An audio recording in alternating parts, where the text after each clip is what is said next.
नमस्कारम दोस्तों, आप सबको स्वागत है मेरे पॉडकास्ट में। आज हमारे साथ है कनिका का। नमस्कार का। नमस्कारम, नमस्कारम वैसा करना। नमस्कारम एवरीवन। यस, आप बहुत कृतज्ञतापूर्ण आए हैं या बिना कृतज्ञता आए? कृतज्ञतापूर्ण, हाँ बहुत। तो आज का क्वेश्चन है कि एकादशी उपवास और भूखे रहने में क्या डिफरेंस है, क्या अंतर है?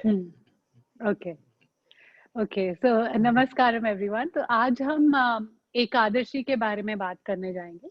और मैं बहुत ज़्यादा नहीं जानती, लेकिन जितना थोड़ा बहुत जानती हूँ और अपने पर्सनल एक्सपीरियंस, अपने खुद के एक्सपीरियंस से जो शेयर कर सकती हूँ और जो मैंने पढ़ा है, सदगुरु को सुना है कहते हुए, उसके बारे में शेयर कर सकती हूँ। तो पहले तो हम इस बात को क्लैरिफाई या समझ सकते हैं कि उपवास क्या होता है या फास्ट करना क्या होता है। आजकल जैसे आपने बहुत ट्रेंड देखा होगा कि हर दुनिया के हर कोने में लोग कह रहे हैं कि फास्टिंग कितना इम्पोर्टेंट है, कि एक दिन हफ्ते में या महीने में खाने से भूखे रहने या खाने से दूर रहने से कितने फायदे हैं हमारे। काफी डॉक्टर्स बात कर रहे हैं कि इसके हेल्थ बेनिफिट्स हैं और ये आपकी ओवरऑल फिटनेस में बहुत हेल्प करता है। लेकिन सबसे पहले अगर हम उपवास का जो ट्रू एसेंस या जो मीनिंग है उसको समझे, तो फास्टिंग सिर्फ ये नहीं है कि मैं खाना बंद कर दूं तो मैं फास्ट कर रहा हूँ, है ना।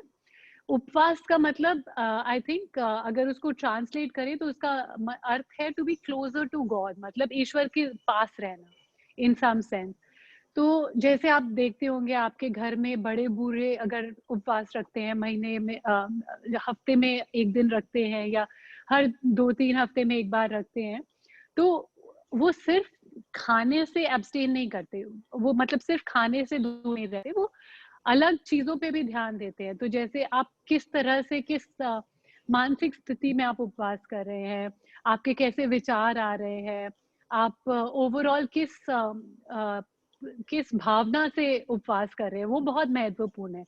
तो सिर्फ ये इसको इस तरह ना सिंप्लीफाई किया जाए कि उपवास का मतलब सिर्फ खाना नहीं खाना है।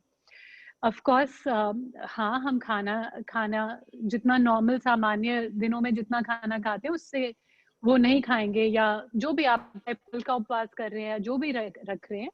लेकिन उसके साथ साथ बहुत इम्पोर्टेंट है कि जिस भावना से आप कर रहे हैं वो बहुत इम्पोर्टेंट है। तो ये मैं पर्सनल एक्सपीरियंस से शेयर कर सकती हूँ कि पहले जब मैं कभी जब या योगा से पहले और छोटे जब थी थोड़ी, तो मेरी मम्मी कहती थी कि आप ये इस दिन फास्ट कर लो, ये है वो।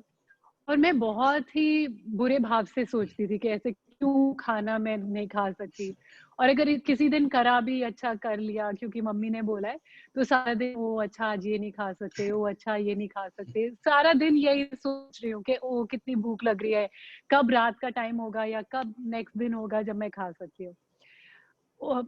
जैसे ओवर ओवर द इयर्स जैसे इवॉल्व हुए और अपने एक्सपीरियंस में कुछ चीजें आने लगी, तो मैंने वो डिफरेंस नोटिस किया कि जब मैं किसी ऐसी भावना से जैसे कुछ अनविलिंग या मतलब हिचकिचाहट से या ना चाहते हुए अगर मैं अनविलिंग भावना से उपवास करती हूँ, तो मुझे वो बहुत मुश्किल दिन लगता है। That whole day feel so long और मुझे लगता है कि मेरी भूख कितनी ज्यादा, मेरे को चिड़चिड़ी हो जाती हूँ ऐसे।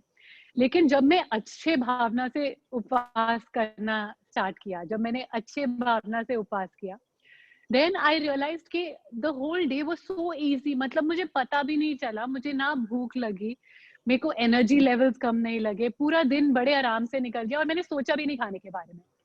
तो उससे बहुत फर्क पड़ेगा। तो अगर आप उपवास करना चाहते हैं तो डेफिनेटली मैं ये कहूंगी कि अपनी भावना और इंटेंशन को अगर आप अच्छे तरीके से कर सके, तो एकादशी का उपवास जो है वो सदगुरु कहते हैं कि 48 दिनों में, 48 डेज में 3 दिन ऐसे होते हैं जब इंसान को फास्ट करना चाहिए या उपवास करना चाहिए।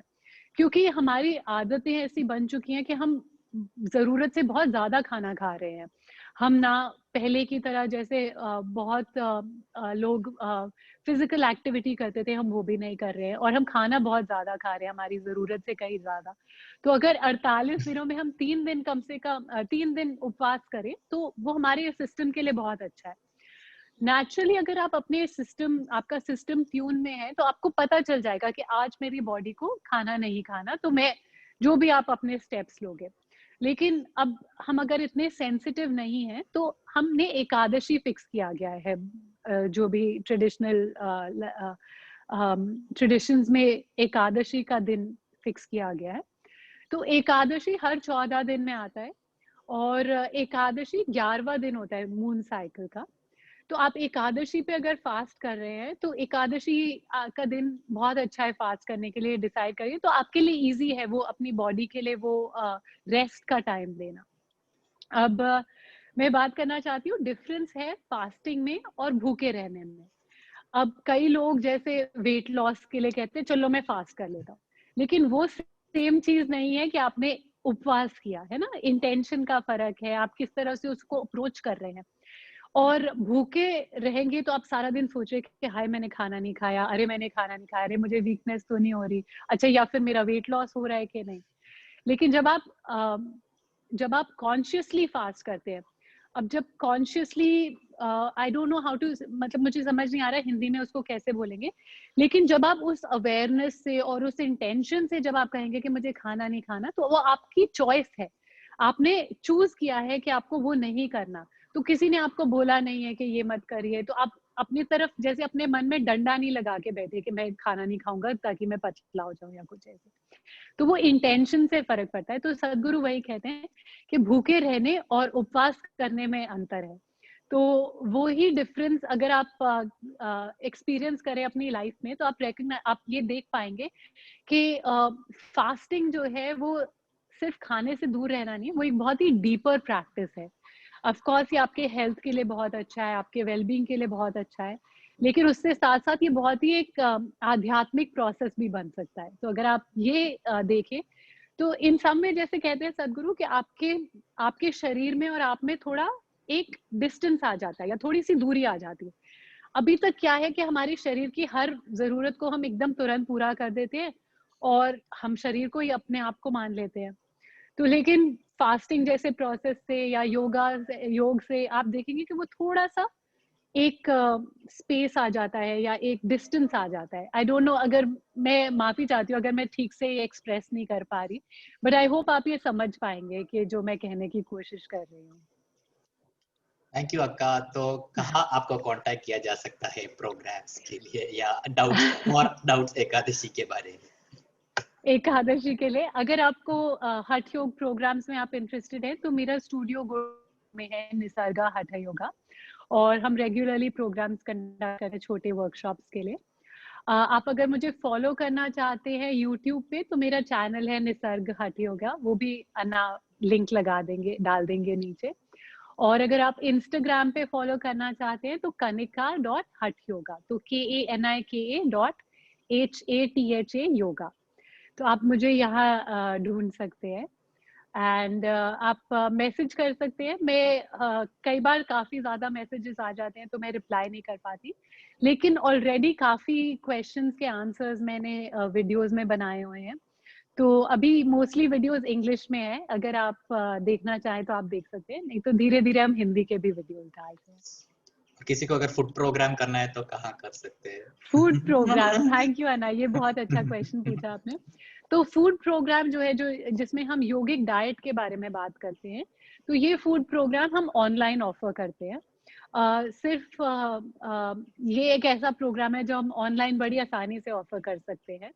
तो ऑनलाइन प्रोग्राम मेरे साथ 2 और हठ योगा टीचर्स हैं, सनम दास महापात्र और तुहिना सिंह, और हम तीनों ऑनलाइन प्रोग्राम्स ऑर्गेनाइज करते हैं अलाइन मी के बैनर के अंडर। तो अलाइन मी के फूड प्रोग्राम्स हर संडे को होते हैं।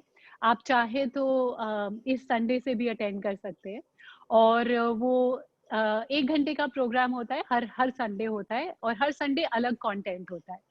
तो आप चाहे तो 6 दिन का या 3 सेशंस या 6 सेशंस का प्रोग्राम भी साइन अप कर सकते हैं। इस फूड प्रोग्राम में हम हर हफ्ते कुछ नया टॉपिक कवर करते हैं, और उसके साथ साथ हम आपको एक हफ्ते का मील प्लान भी देते हैं। तो उस हफ्ते के लिए, पूरे हफ्ते के लिए एक हेल्दी योगिक रेसिपीज का मील प्लान देते हैं, और उसी मील प्लान में से एक रेसिपी हम आपको उस दिन बनाना सिखाते हैं।